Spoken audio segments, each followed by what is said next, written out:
Welcome to podcast number 33 in my series, Colonies to Colossus, The Rise of a Giant. In this podcast, we're going to look at the War of Jenkins Ear, which began in 1739. The War of Jenkins Ear is one of the many wars that occurred during colonial times, yet despite its colorful name, few people have ever heard of it. Yet the War of Jenkins Ear features some of the most colorful characters, such as George Washington's older half-brother, and events of the entire colonial period. The war was between England and Spain, and most of the fighting occurred in the Caribbean, but it was the fighting in Georgia and Florida that we're going to spend most of our time on, even though it was small in comparison to what was going on in the Caribbean. The war didn't have an official end. It instead became merged with a bigger war, the War of the Austrian Succession, as it was known in Europe, which dragged in France and much of Europe, and was called King George's War in North America, which will be the subject of our next podcast. The British and Spanish clashed often during colonial times, and the great disdain with which they had for each other's religious views didn't help matters either. But they were able to put aside their differences by entering into agreements and treaties that brought some measure of peace. As British power grew, they insisted more and more on being able to engage in commerce and trade in the lucrative Caribbean markets, which of course the Spanish didn't want since they controlled them. These agreements allowed the British, in part, to engage in a certain amount of commercial activity, especially the lucrative slave trade with Spanish colonies in the Caribbean. Because smuggling was so rampant, it was agreed that the Spanish could search English ships in Spanish waters. Sometimes, however, the way that the Spanish went about searching British ships was more like brutal acts of piracy. British ships were often plundered under the guise of being searched. Still worse, sometimes the Spanish would engage in cruel acts against British ship crews, including torture and other abuses that inflamed British opinion. The Spanish government insisted that the British officials not only ignored the smuggling that their ships were doing, which was a violation of the treaty agreements, but that British officials were also encouraging it as well because they were making so much money on the smuggling. Neither side really was making an effort to hide what they were doing, and one high-ranking Spanish official made this very interesting and revealing comment. He said, "If Spain would accumulate her grievances, she might make as much to do as England did, that there were faults on both sides. England's contrabandists ought to be punished as well as some of the Spanish governors hanged." In April 1731, the British ship Rebecca, under the command of Robert Jenkins, was sailing in the waters near Havana, Cuba. It was overtaken by a Spanish Coast Guard ship under the command of the sadistic Captain Fandinho, who thought of English Protestants as obstinate heretics. Fandinho boarded the ship, of course, to search it for contraband or smuggled items, and started off the brutality by tying Captain Jenkins to the mainmast and beating a cabin boy senseless.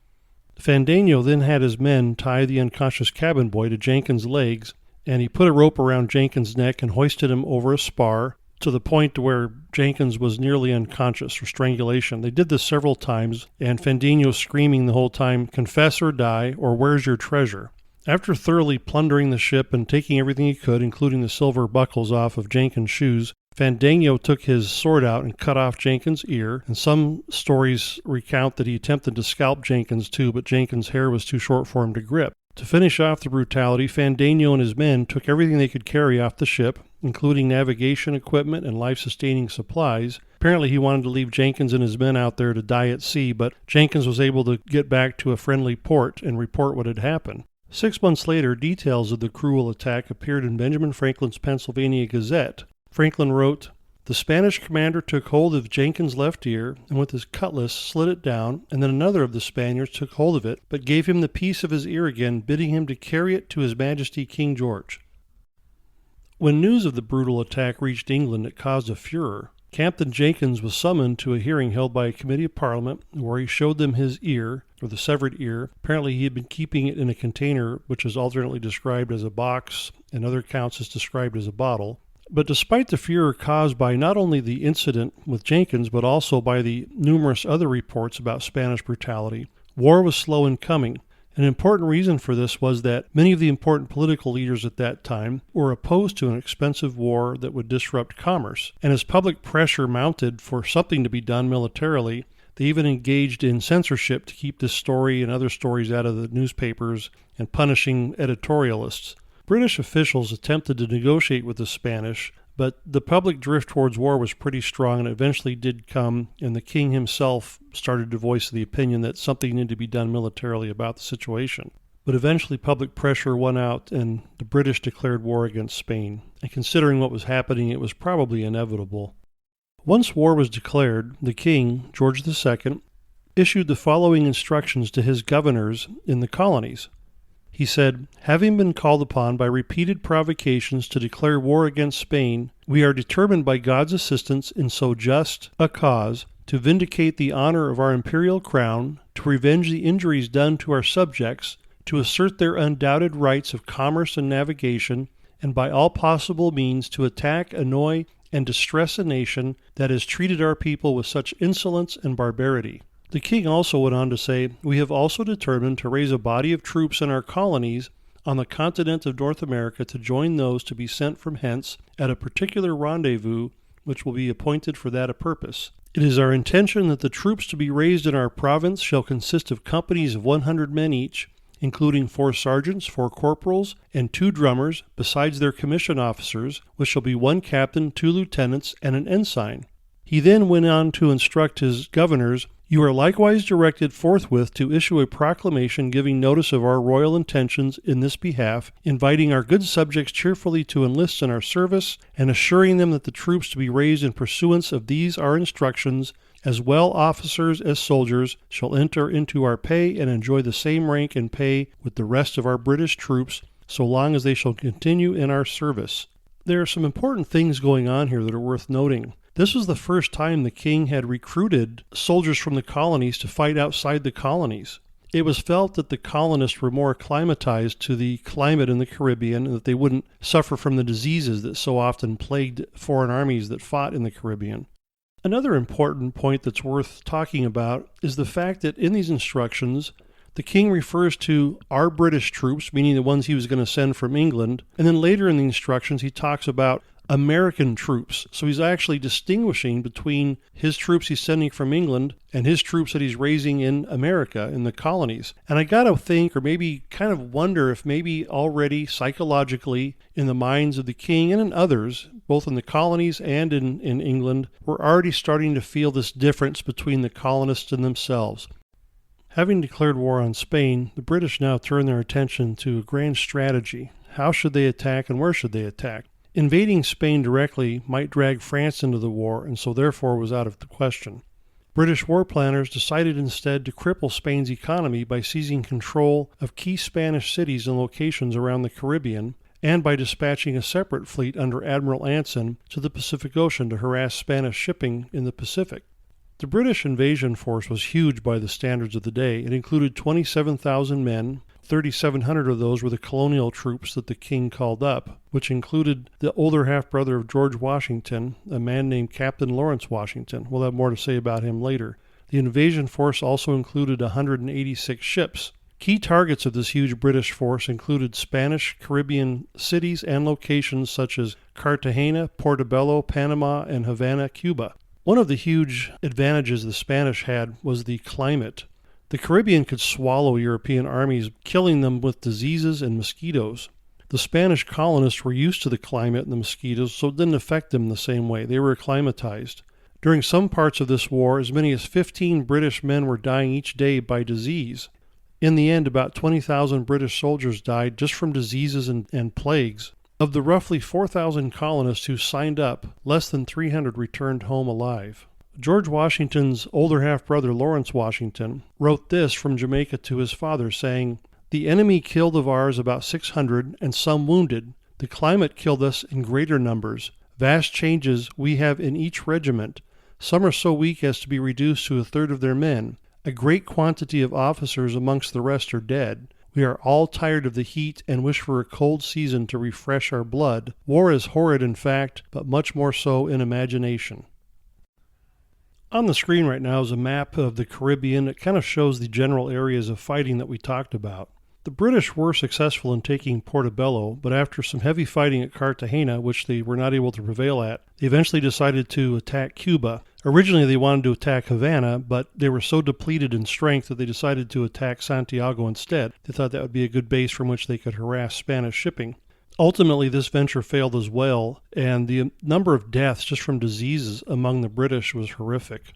One thing that comes to mind while looking at this map is the fact that the British were growing in power and strength. Think about it. They were able to take a massive force, assemble a massive force, go right into the heart of Spain's colonial empire, and pretty much attack at will wherever they wanted to. I don't think several decades earlier they could have done this. It kind of shows that the British were an emerging world superpower, which they would become very shortly.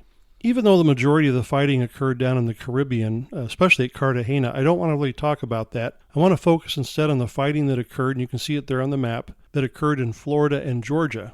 Before doing that, I want to talk about one of the British officers, a guy named Admiral Edward Vernon. He was the commander of the British naval forces in the Caribbean. He was a good naval officer. He understood the situation correctly, more so than many of the others. And I sometimes think that if he had been the commander-in-chief of all the British forces in the Caribbean, they might have prevailed.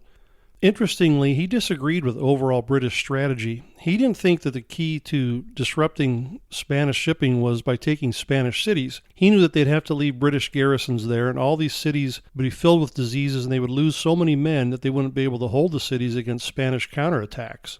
Vernon favored using British Navy power to destroy Spanish shipping while not landing ground troops to occupy Spanish cities and then watching all their men die from diseases. The area between Georgia and Florida was claimed by both England and Spain.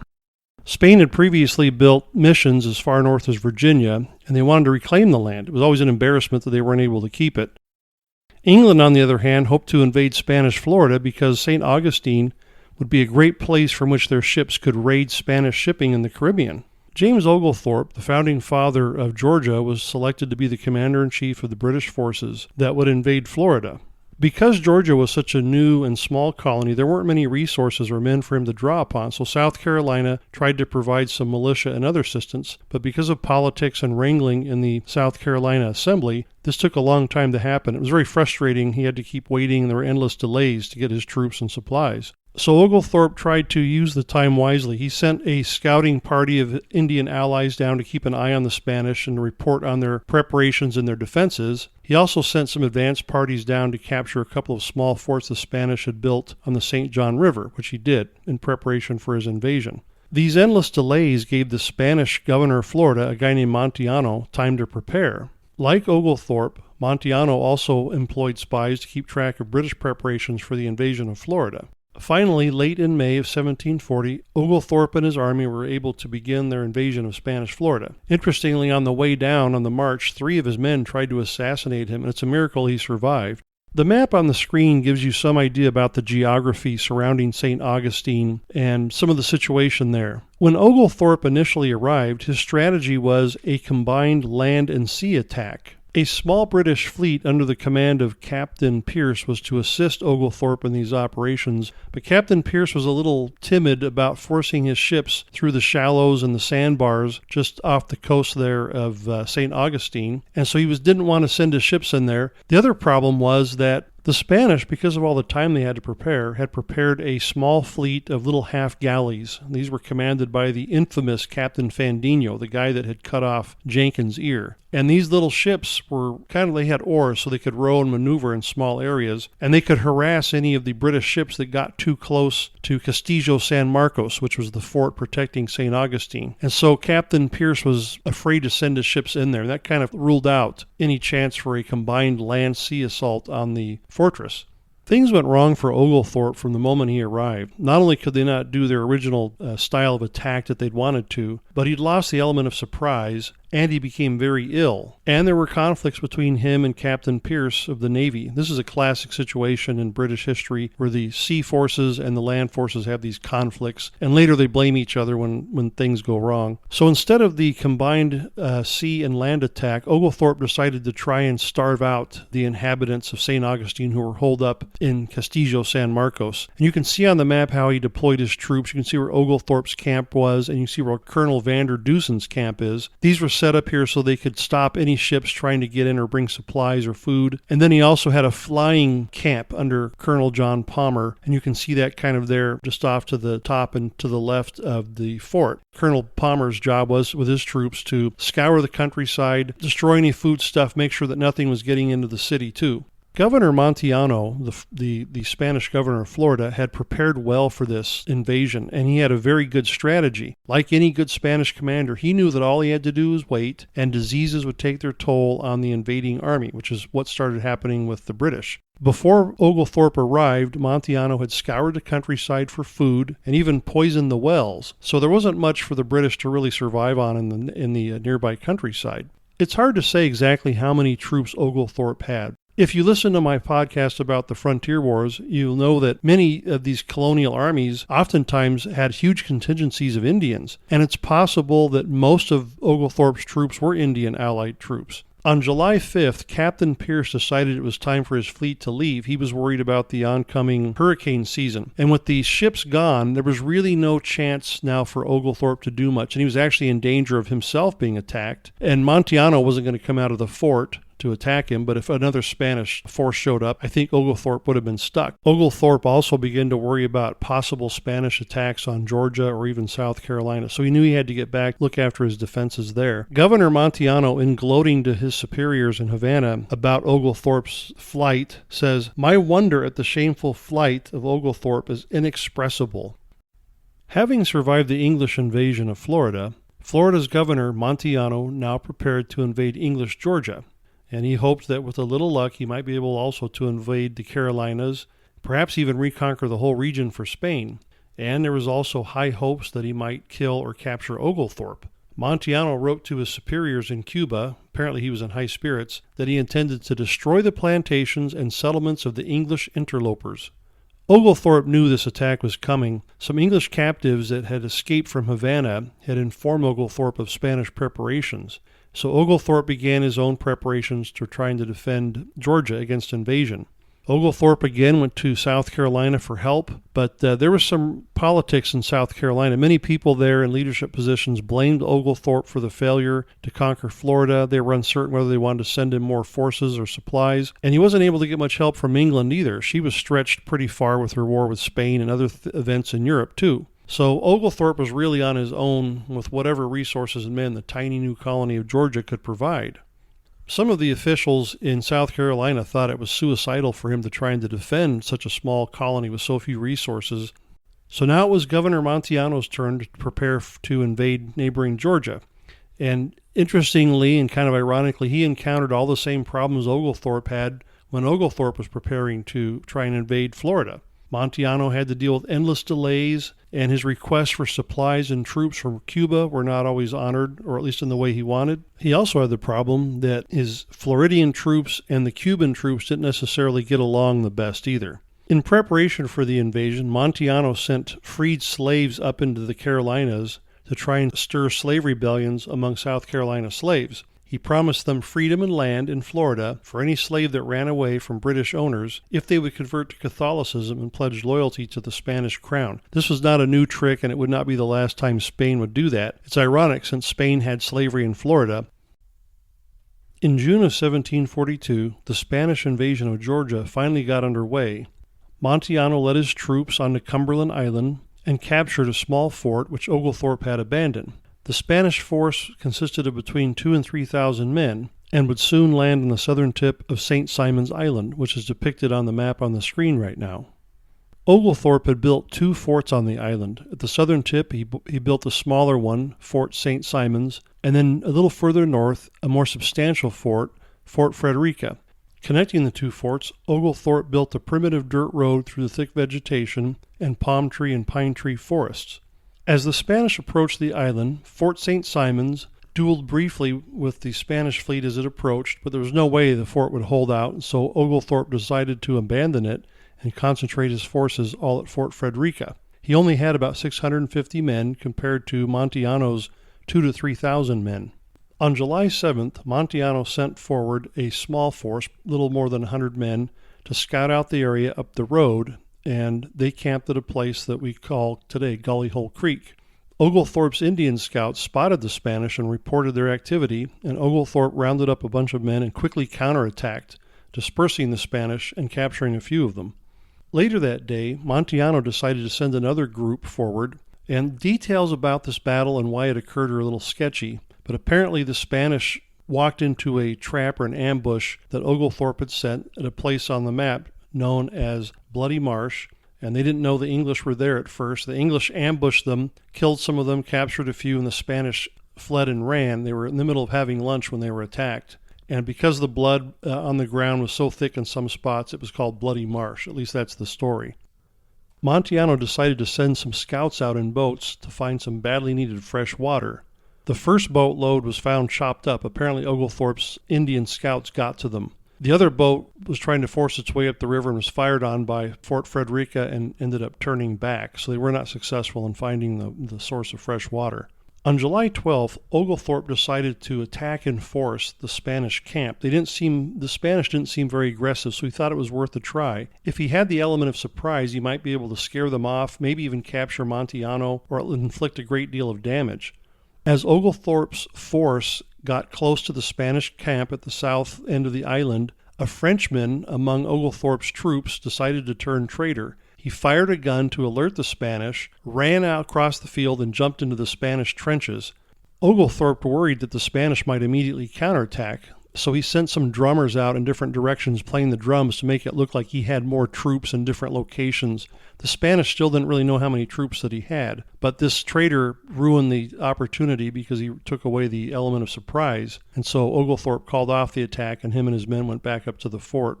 After getting back to Fort Frederica, I'm sure Oglethorpe must have been nervous. He probably thought that maybe this traitor, the Frenchman that had ran to the Spanish, was probably telling them how weak his force was and giving them details about the weaknesses in the fort, etc. It was here that Oglethorpe decided upon a master stroke of genius. It was a very daring trick that he played on the Spanish next. He had a number of Spanish prisoners that he had held from the skirmishes we mentioned earlier, so he selected one of them and gave them a letter. The letter had in it information that British force was coming to help him, to keep encouraging Montiano to attack so that he would use up his forces, etc., etc., and all of it was made up. It was all lies, and he told this Spanish prisoner he was going to release him, but he had to give this letter to the French traitor. So the Spanish prisoner ran back down the road, got to the Spanish trenches, and of course he didn't give the letter to the Frenchman. He gave it instead to Montiano, who, reading this, immediately became suspicious that this French traitor was really working for the English, and he executed him.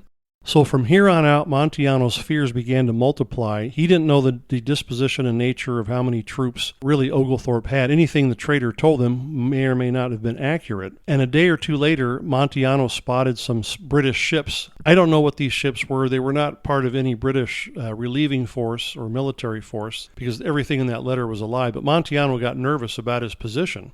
On July 14th, Montiano decided to abandon Fort St. Simons. He started evacuating his camp. In other words, he was calling off the invasion of Georgia. And by July 20th, he himself had entered the ships and they were sailing back towards Florida. And so much for the invasion of Georgia. They accomplished almost nothing. In fact, less than Oglethorpe did when he attacked Florida. On the screen right now is a statue of James Oglethorpe. It's in Chippewa Square in Savannah, Georgia, in the old part of Savannah. I think Oglethorpe deserves a lot of credit. I think he was one of the most resourceful and effective leaders during the whole colonial period.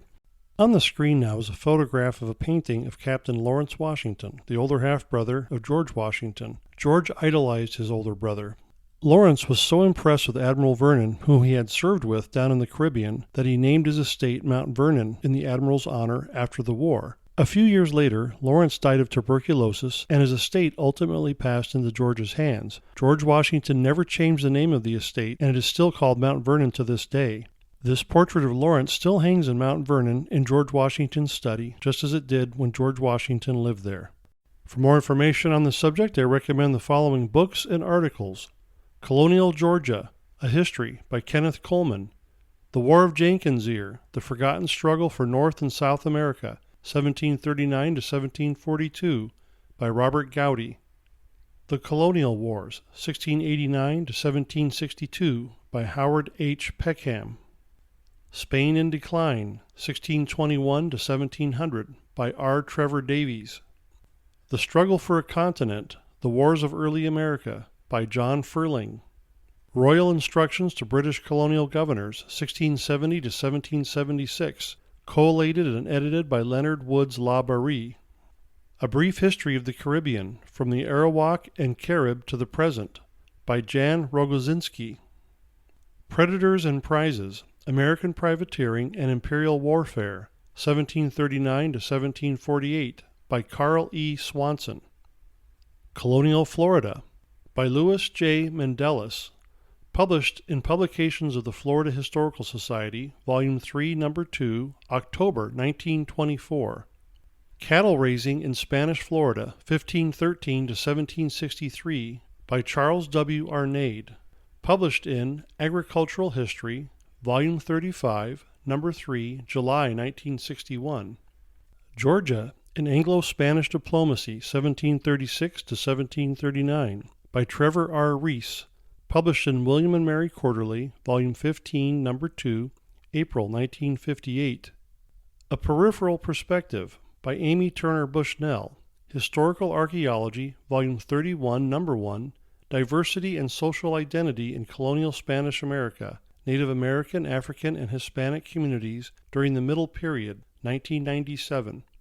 The English Invasion of Spanish Florida, 1700 to 1706, by Charles W. Arnade, published in the Florida Historical Quarterly, Volume 41, Number 1, July 1962. And for a very interesting and colorful account of Colonial St. Augustine in Florida, I recommend the following article, The 1789 St. Augustine Celebration, by Helen Hornbeck Tanner, published in the Florida Historical Quarterly, Volume 38, Number 4, April 1960.